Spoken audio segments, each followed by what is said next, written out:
మనలో చాలా మందికి కొన్ని ఆచారాలు, సంప్రదాయాలు బాగా అలవాటుగా ఉంటాయి కదా.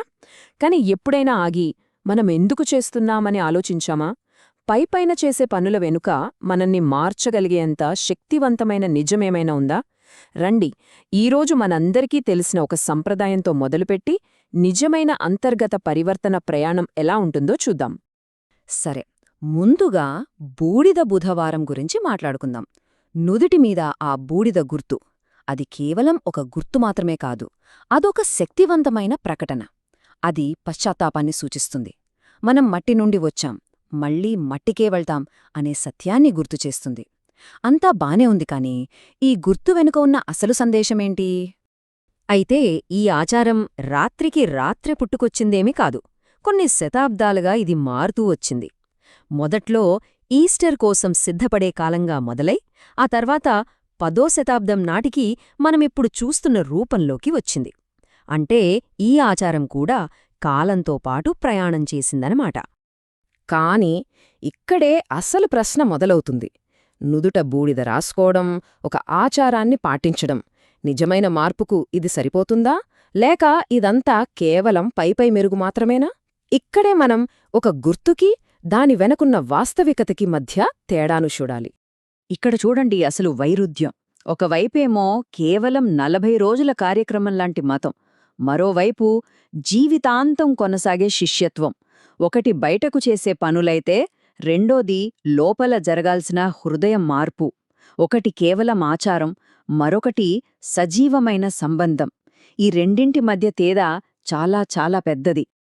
ఈ పోలిక చూడండి ఎంత పవర్ఫుల్గా ఉందో.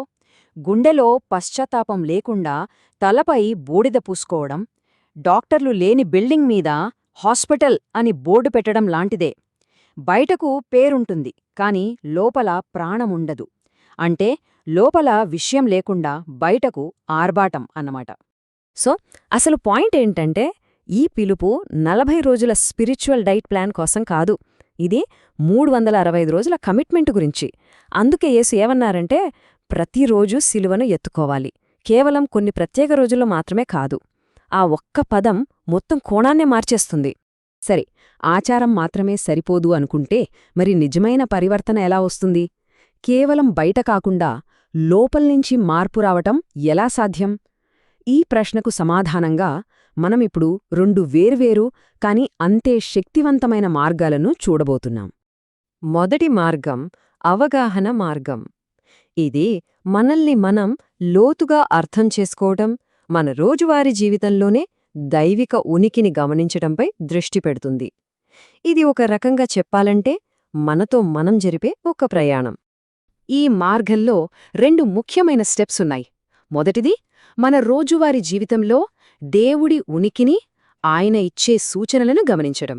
రెండోది, ఆ సూచనలకు మనం ఎలా స్పందించాం అని మనల్ని మనం నిజాయితీగా ప్రశ్నించుకోవటం. ఈ లోతైన స్వీయ పరిశీలనే నిజమైన పశ్చాత్తాపానికి పునాది వేస్తుంది. ఇక రెండవ మార్గం, ఇది కాస్త భిన్నమైనది. దీని పేరు విచ్ఛిన్నం యొక్క మార్గం. మొదటిది ప్రశాంతమైన ఆత్మ పరిశీలన అయితే, ఇది కష్టాలు, పోరాటాల మధ్య మనల్ని మనం మలచుకునే ఒక కఠినమైన ప్రయాణం. ఈ మార్గం గురించి డాక్టర్ మణికుమార్ ఒక అద్భుతమైన ఉదాహరణతో చెప్తారు. కుమ్మరి, బంకమన్ను. ఈ ఉదాహరణ మనందరికీ తెలిసిందే కదా. ఒక అందమైన కుండగా మారాలంటే ఆ మట్టి ఎంత ఒత్తిడికి గురికావాలి? దాన్ని నలపాలి, తిప్పాలి, నిప్పుల్లో కాల్చాలి. ఆయన చెప్పేదేంటంటే, మానవ పరివర్తన కూడా అలాంటిదే. కొన్నిసార్లు మనం విరక్కొట్టబడినప్పుడే కొత్తగా, మరింత బలంగా నిర్మించబడతాం. ఈ ప్రయాణంలో 3 కఠినమైన కాని చాలా ముఖ్యమైన దశలుంటాయట.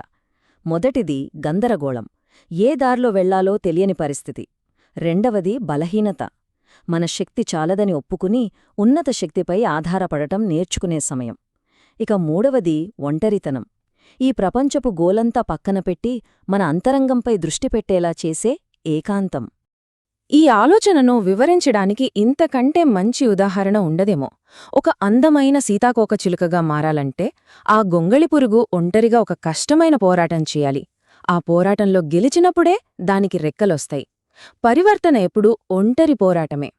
సరే, ఇప్పటిదాకా మనం 2 వేర్వేరు మార్గాల గురించి చూశాం. ఒకటి ప్రశాంతంగా మనల్ని మనం పరిశీలించుకోవడం, రెండోది కష్టాల ద్వారా రూపాంతరం చెందడం. రెండూ వేరువేరుగా అనిపించినా వాటి గమ్యం మాత్రం ఒక్కటే, కేవలం ఒక కాలానికి పరిమితం కావడం కాదు, ఒక కొత్త జీవన స్థితిని చేరుకోవడం. చూశారా ఈ రెండు మార్గాల్లో కామన్ పాయింట్స్ ఏంటో? రెండూ చెప్పేదొకటే, ప్రతిరోజూ మనల్ని మనం సమర్పించుకోవడం, మనల్ని మనం లోతుగా అర్థం చేసుకోవడం. ఇది కేవలం ఒక ఆచారం కాదు, ఇదొక సజీవ సంబంధమనే నమ్మకం. ఈ సూత్రాలన్నీ చెప్పేదొకటే, నిజమైన మార్పు అనేది జీవితాంతం కొనసాగే ఒక ప్రక్రియ. అసలు ఈ ఆలోచన కొత్తదేమీ కాదు. కొన్ని వందల సంవత్సరాల క్రితమే మార్టిన్ లూథర్ కూడా ఇదే చెప్పారు. విశ్వాసుల మొత్తం జీవితం పశ్చాత్తాపంగా ఉండాలి అని. అంటే మార్పు అనేది ఒకసారి జరిగే ఈవెంట్ కాదు, అదొక లైఫ్ స్టైల్ అవ్వాలి. సో చివరిగా మనం అర్థం చేసుకోవాల్సింది ఏంటంటే, మనం ఏ దారిలో ప్రయాణించినా సరే, అది ప్రశాంతమైన అవగాహన మార్గమైనా, కష్టాలతో నిండిన విచ్ఛిన్న మార్గమైనా, మన లక్ష్యం తాత్కాలికమైన బయటి గుర్తులు కాదు, శాశ్వతమైన లోపలి మార్పు. అదే అసలైన వాస్తవికత. ఇదంతా మనల్ని ఒక ముఖ్యమైన ప్రశ్న దగ్గరికి తీసుకొస్తుంది. అసలు ఒక పనిని కేవలం మతపరమైన ఆచారం కాకుండా నిజమైన విశ్వాస చర్యగా మార్చేదేంటి? ఈ రెండింటి మధ్య ఉన్న ఆ సన్నని గీత ఏది? దీని గురించి ఆలోచించండి.